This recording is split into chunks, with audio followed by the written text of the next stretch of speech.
સાગરના ઊંડાણવાળા દરિયાની અંદર સક્રિય થતું નવું વાવાઝોડું અત્યંત ભયંકર બનતું જોવા મળ્યું છે। આ વાવાઝોડાની અસરોના કારણે તેના આજુબાજુના વિસ્તારોની અંદર પણ પવનની ગતિવિધિની અંદર મોટો ફેરફાર અને બદલાવ જોવા મળ્યો છે, જેના કારણે તેની આજુબાજુના વિસ્તારોની અંદર આ સિસ્ટમનું સર્ક્યુલેશન આવી રીતે ફેલાતું જોવા મળ્યું છે, જેને અનુરૂપ તેના આજુબાજુના વિસ્તારોની અંદર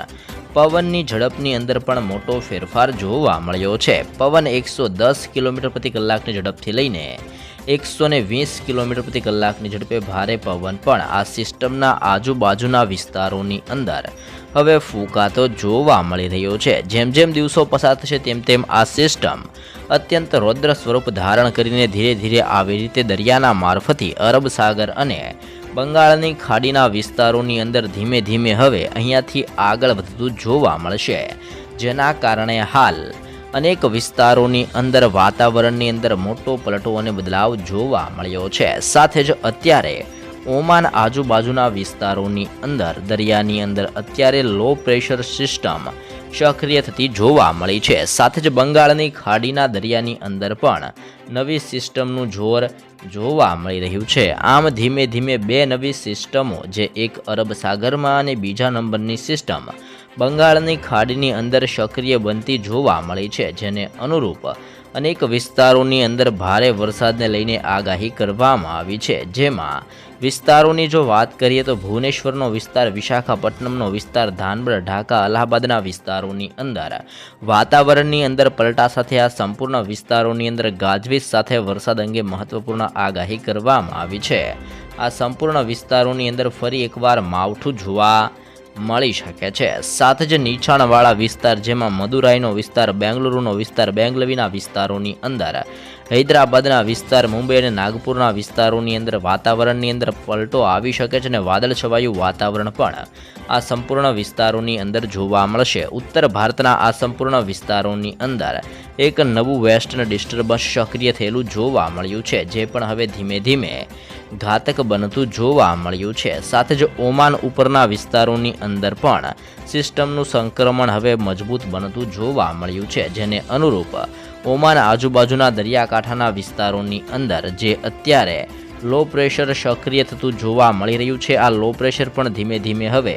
ગુજરાતના વાતાવરણને મોટી અસર કરી રહ્યું છે, જેવું પણ જાણવા મળી રહેલું છે। કારણ કે આ સિસ્ટમની અસરોના કારણે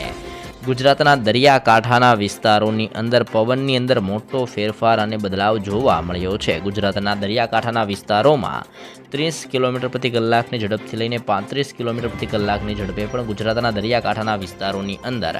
પવન ફૂંકાતો જોવા મળ્યો છે, જેના કારણે ગુજરાતની અંદર ઠંડીની અંદર ધીમે ધીમે વધારો થશે। સાથે જ બપોર દરમિયાન ગુજરાતની અંદર કાળઝાળ કરતી ગરમી પણ પડી શકે છે, એટલે કે હીટ વેવ પણ પડી શકે છે અને આ હીટ વેવની અંદર ગુજરાતના અનેક શહેરોની અંદર ગરમ પવનો પણ ફૂંકાતા જોવા મળી શકે છે, જેના કારણે કચ્છના વિસ્તારોની અંદર સૌરાષ્ટ્ર, ઉત્તર ગુજરાત, મધ્ય ગુજરાત અને દક્ષિણ ગુજરાતના જિલ્લાઓની અંદર ધીમે ધીમે હવે વાદળ છવાયું વાતાવરણ જોવા મળી શકે છે અને જેમાં દરિયાકાંઠાનો વિસ્તાર એટલે કે સૌરાષ્ટ્રનો સૌથી મોટો વિસ્તાર, જેમાં દેવભૂમિ, દ્વારકા, જામનગર, પોરબંદર, જૂનાગઢ, ગીર સોમનાથ, અમરેલી, ભાવનગરના વિસ્તારોની અંદર, સાથે જ સુરેન્દ્રનગરના વિસ્તારોની અંદર, મોરબી, રાજકોટ અને બોટાદના વિસ્તારોની અંદર પણ પવનની ગતિવિધિ અને ઝડપ સાથે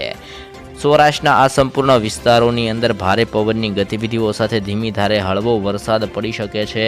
જેવી પણ આગાહી આ સંપૂર્ણ વિસ્તારોની અંદર દર્શાવવામાં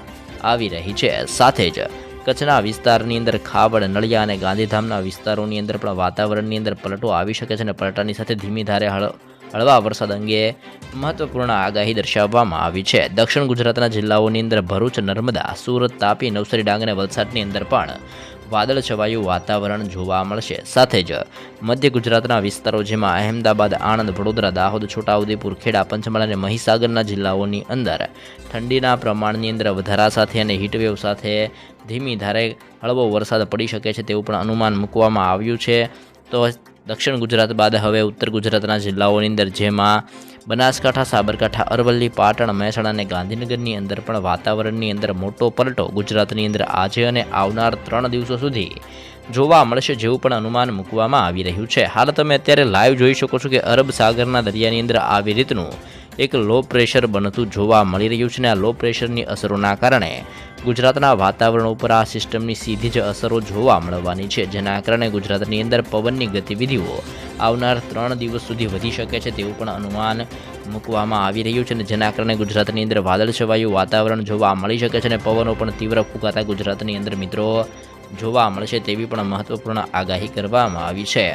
અરબ સાગરના ઊંડાણના વિસ્તારોની અંદર જે વાવાઝોડું પણ બનતું જોવા મળ્યું છે, જે પણ આવનાર દિવસોની અંદર અત્યંત ઘાતક રૂપ સાબિત કરીને ધીમે ધીમે આવી રીતે દરિયાના મારફતે આગળ વધશે અને જે બાદ તે કઈ દિશા તરફ વધે છે